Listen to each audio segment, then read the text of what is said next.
Pedagang menjual sembako dengan standar harga masing-masing. Jalan tol ruas Lampung akan dibuka sebagai akses jalur mudik Lebaran.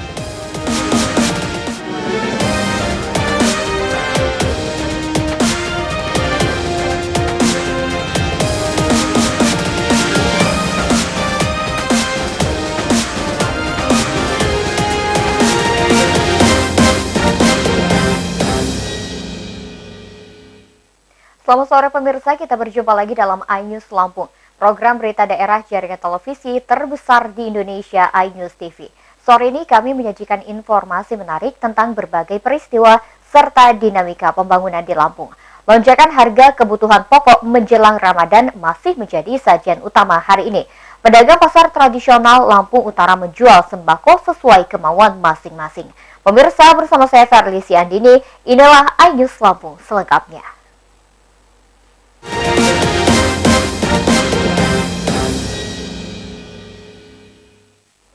Harga kebutuhan pokok di pasar tradisional Kota Bumi, Lampung Utara tidak menentu. Makin dekat Ramadan, pedagang menjual aneka komoditas dengan harga masing-masing. Standar harga memang tidak sama dengan dalih distributornya berbeda.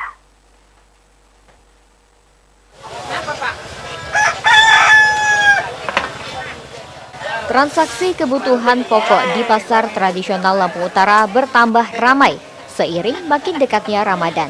Tingginya permintaan pasar mendongkrak harga sembako seperti beras, telur, daging, cabai, dan bawang putih.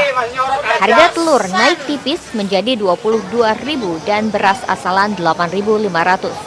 Ayam potong melambung dari Rp30 menjadi Rp35.000 per kilogram. Stok sembako melimpah namun standar harga berlainan. Pedagang mengakui kenaikan harga tidak sama karena distributornya berbeda. Harga bawang putih bervariasi, mulai Rp45 hingga Rp48.000. Nilai cabai merah juga tidak sama. Ada pedagang yang menjual Rp24.000 namun lainnya memasang harga Rp28.000. Nggak ada yang naik Pak, cuman bawang putih. Bawang putih berapa sekarang? 48. 48 tadinya? 30-an. 30-an. Nah, yang lain masih standar? Masih. Cabai berapa cabai merah? 28. 28. Jadi tidak ada kenaikan ya? Nggak ada. Stok barang masih mencukupi semua?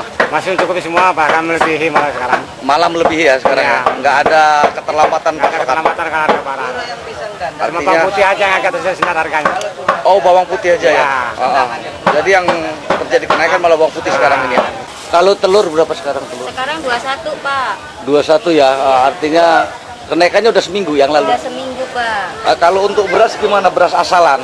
Asalan beras sekarang 8,5. Tadinya berapa sih? Tadinya 8.000 lah. Jadi ada terjadi kenaikan juga beras ya? Ada kenaikan Pak. Yang lain-lain? Yang lain-lain stabil sih kayaknya. Stabil ya? Berapa sih sekarang ayam potong? 27 kilo hidupnya. Hidupnya 27 sekilo. Kalau sudah digini? Oh, ini kan ayam kilo 4 ton. Udah modalnya udah 35 ya. Kalau sebelumnya berapa? Sebelumnya paling 30. 30, sekarang udah 35 jualnya. Harga sembako biasanya mencapai lonjakan harga tertinggi sehari menjelang Ramadan. Satgas Pangan Kabupaten Kota maupun Provinsi terus memantau stok dan harga kebutuhan pokok. Haryadi Haka, MNC Media, Lampung Utara. Harga bawang kembali bergejolak pada pekan terakhir menjelang Ramadan. Aneka jenis sayuran seperti tomat dan cabai merah ikut-ikutan melambung sampai 50%. Konsumen mengurangi volume belanjaan karena harga kebutuhan naik serentak.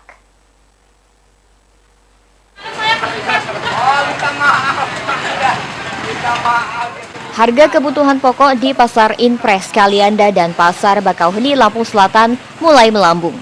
Bawang putih, kacang tanah, telur, dan sayuran mencatat kenaikan 30 hingga 50%. Harga bawang putih mencapai Rp50.000, kacang tanah Rp30.000, telur Rp22.000, dan minyak goreng curah Rp13.000 per kilogram.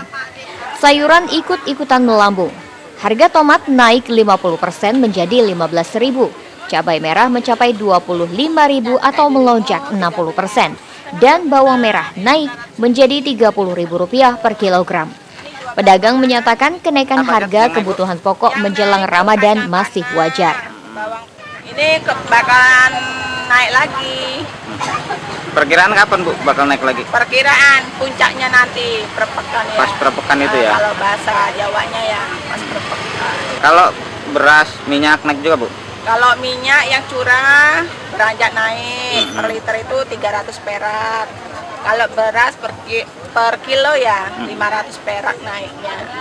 Jadi rata-rata semua naik ya? Rata-rata memang naik. Tapi ayam tambah banyak naiknya. Kenapa Bu kok naik itu Bu? Ya itu mungkin udah tradisi dari tahun ke tahun. Konsumen kebingungan membagi uang belanja karena harga kebutuhan pokok naik serentak. Volume belanjaan terpaksa dikurangi asal semua kebutuhan pokok bisa terbeli. Pembelian bawang putih dan telur berkurang drastis. Banget Om, jadi harus ngatur uangnya itu bingung ya. Ini berat 1 kilo berat. Apalagi kalau yang dapat pendapatannya harian, itu kasihan itu. Mau puasa ini pasti bengkak ya Bu pengeluarannya? Tergantung sih tergantung. Kalau kita ngadain semua makanan mungkin bengkak, tapi kalau kita manage dengan bagus ya. Pedagang mengakui stok sembako cukup banyak dan mencukupi kebutuhan Ramadan hingga Lebaran.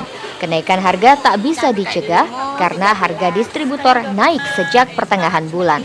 Heri Fulistiawan, MNC Media, Lampung Selatan. Balai Besar Pengawas Obat dan Makanan Bandar Lampung sidak pasar tradisional maupun pusat perbelanjaan modern selama Ramadan.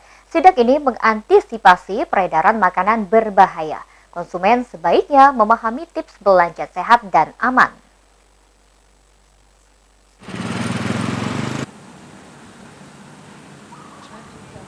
Spekulan atau oknum biasanya memanfaatkan momentum Ramadan dan Lebaran untuk mengedarkan makanan dan minuman berbahaya karena kadaluarsa, rusak, atau mengandung zat berbahaya. Balai Besar Pengawas Obat dan Makanan BPOM Lampung menjadwalkan sidak pasar tradisional maupun pusat perbelanjaan modern. Sidak ini bakal merazia makanan tidak layak konsumsi.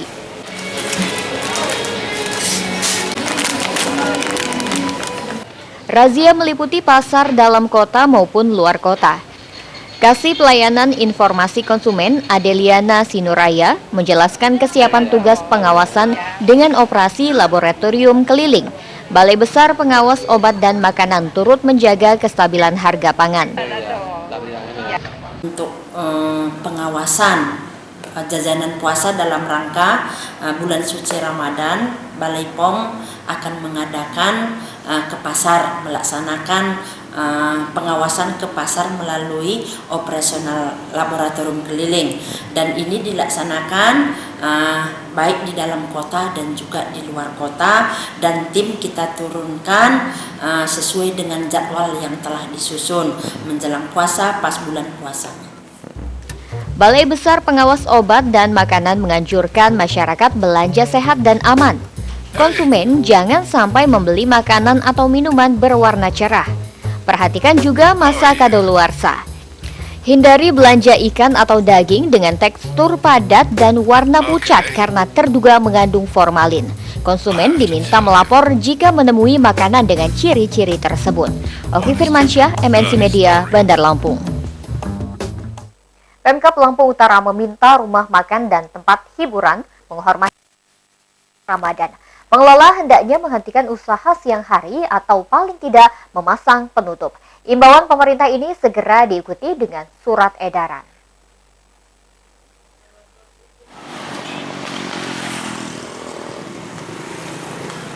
Pemerintah mengimbau restoran atau rumah makan hingga tempat hiburan seperti kafe dan karaoke membatasi kegiatan selama Ramadan.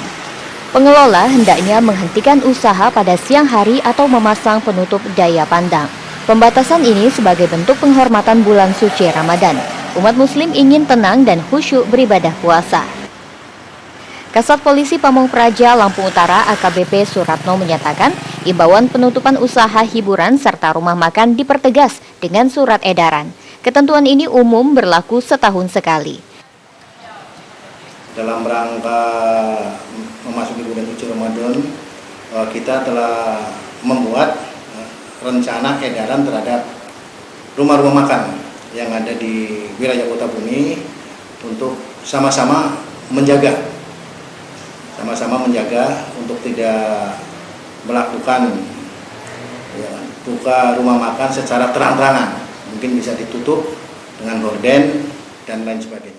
Aparat pemerintah mengingatkan Ramadan sebagai bulan istimewa. Umat muslim selalu menunggu setahun sekali dengan puasa dan memperbanyak ibadah. Kegiatan ini tidak boleh terganggu oleh kegiatan apapun. Jimmy Irawan, MNC Media, Lampung Utara. Pemirsa, setelah jeda pariwara berikut kami kembali dengan informasi lain di antaranya. Pemerintah akan membuka akses jalan tol Bakauheni Terbanggi Besar sebagai jalur mudik lebaran. Tetaplah bersama kami di iNews Lampung.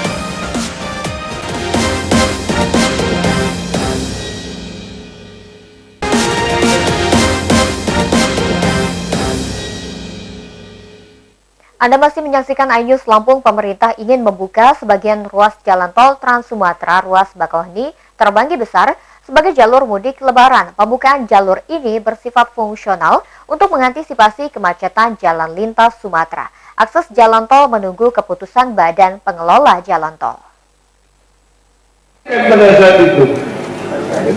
Gubernur Lampung Ridho Fikardo menghadiri rapat koordinasi ketertiban dan keamanan di Gedung Musiban Rabu pagi. Rapat menyertakan jajaran Polda, Korem Garuda Hitam, dan Lanal, dan Lanut, dan Marinir, serta Forkopimda.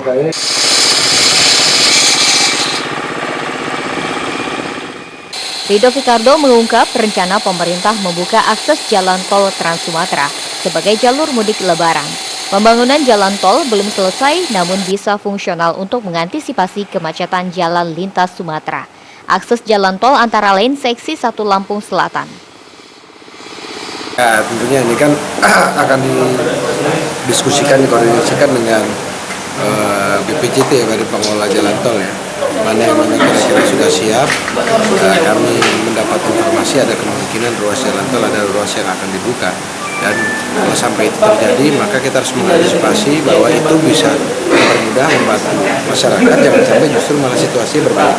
Nah, itu yang saya tadi ingatkan di jajaran pengamanan. Ketika itu memang diputuskan dianggap sudah bisa dibuka, jangan sampai terus kemudian menjadi permasalahan baru yang signifikan buat Provinsi Lampung, tergantung kita mengantisipasi. Penanganan arus mudik lebaran membutuhkan koordinasi lintas instansi. Gubernur Ridho Fikardo meminta aparat kepolisian dan TNI mengantisipasi kemacetan atau gangguan keamanan. Fajar Magetan, MNC Media, Bandar Lampung. TNI Angkatan Udara mengerahkan ribuan personel serta puluhan pesawat dalam latihan tempur Jalak Sakti di Lanut Pangeran M. Bunyamin, Tulang Bawang. Latihan ini membuat simulasi perebutan pangkalan musuh dengan pemboman serta penyerbuan pasukan. Tinggal bersama. Luar biasa. Gerakan suara dari publik.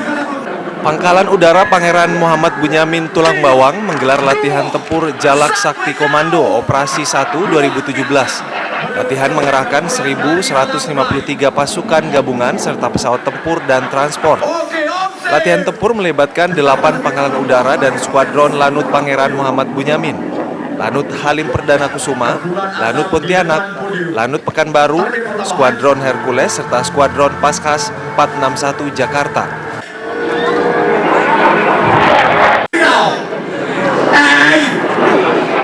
TNI Angkatan Udara mengerahkan 31 pesawat tempur Hawk dan F-16, pesawat transport Hercules dan CN-295, serta helikopter Super Puma dan EC-725 Karakal Comber. Pesawat tempur melakukan pengeboman pada pangkalan musuh, disertai penerjunan 400 pasukan khas TNI Angkatan Udara. Pangkoops 1 Marsikal Muda Imran Baidirus menjelaskan, latihan tempur Jalak Sakti sebagai persiapan operasi udara. Tujuannya adalah latihan Jalak Sakti ini adalah bagian dari tingkatan latihan yang kita laksanakan secara rutin. Ini kita melatih atau membina kemampuan yang harus dimiliki oleh Pangkoops 1 sebagai Kotama Ops TNI di dalam melaksanakan atau menyiapkan diri untuk melaksanakan operasi-operasi udara. Ini ada 1.153 orang. Dan pesawat yang kita libatkan dalam latihan ini ada 31 pesawat yang terdiri dari pesawat tempur, pesawat transport, helikopter, dan juga alutsista lain yang kita libatkan yaitu dari Paskas AU. Pangkalan Pangeran M. Bunyamin 2 kali menggelar latihan tempur Jalak Sakti. Latihan tempur pertama berlangsung tahun 2014 di lapangan perusahaan Sweet Indo Lampung. Latihan kedua tahun ini melibatkan ribuan pasukan. Supriyadi, MNC Media, Tulang Bawang. Dua lembaga survei Rakata Institute dan Kuadran merilis hasil survei bakal calon gubernur Lampung. Elektabilitas calon petahana Ridho Fikardo ternyata kalah dari Mustafa dan Herman HN. Hasil survei tersebut cuma dianggap sebagai manuver politik. Rakata Institute menggelar survei elektabilitas bakal calon gubernur Lampung. Calon petahana Ridho Fikardo memperoleh suara 13,90%. Bupati Lampung Tengah Mustafa serta Wali Kota Bandar Lampung Herman HN lebih unggul dengan 15 dan 14%. Hasil survei Kuadran tidak jauh berbeda dengan Rakata Institute. Tingkat kepuasan masyarakat Lampung terhadap kinerja Ridho Fikardo mencapai 59,90%. Ridho Fikardo menilai survei tersebut tak lebih sebagai manuver politik. Survei seperti ini sebaiknya diabaikan. Tidak menganggap itu suatu itu suatu manuver politik saja. Karena kita juga punya survei sendiri yang tidak kita buka dan hasilnya berbeda jauh. Iya. Hasilnya berbeda jauh. Dari hasil dengan yang dipublish. Jadi kita tidak menganggap suatu hal yang perlu kita pikirkan amat karena itu kita menganggap suatu manuver politik. Iya. Mungkin apakah ada satu perbaikan itu? Perbaikan apa? Karena itu tidak menganggap itu suatu koreksi, tapi itu manuver politik. Kalau kita anggap suatu koreksi ya, kalau kita manuver politik itu ya anggap biasa-biasa saja. Kan gitu. Masyarakat Lampung bisa membandingkan hasil survei lembaga lain seperti Syaiful Mujani Research and Consulting atau SMRC. Tingkat kepuasan masyarakat terhadap hasil pembangunan dan kinerja Ridho Fikardo mencapai 69%. Fajar Magetan, MNC Media, Bandar Lampung. Ya pemirsa, informasi tersebut sekaligus mengakhiri iNews Lampung hari ini. Saya Verly Siandini mewakili kru yang bertugas undur diri. Terima kasih atas perhatian Anda, selamat sore dan sampai jumpa.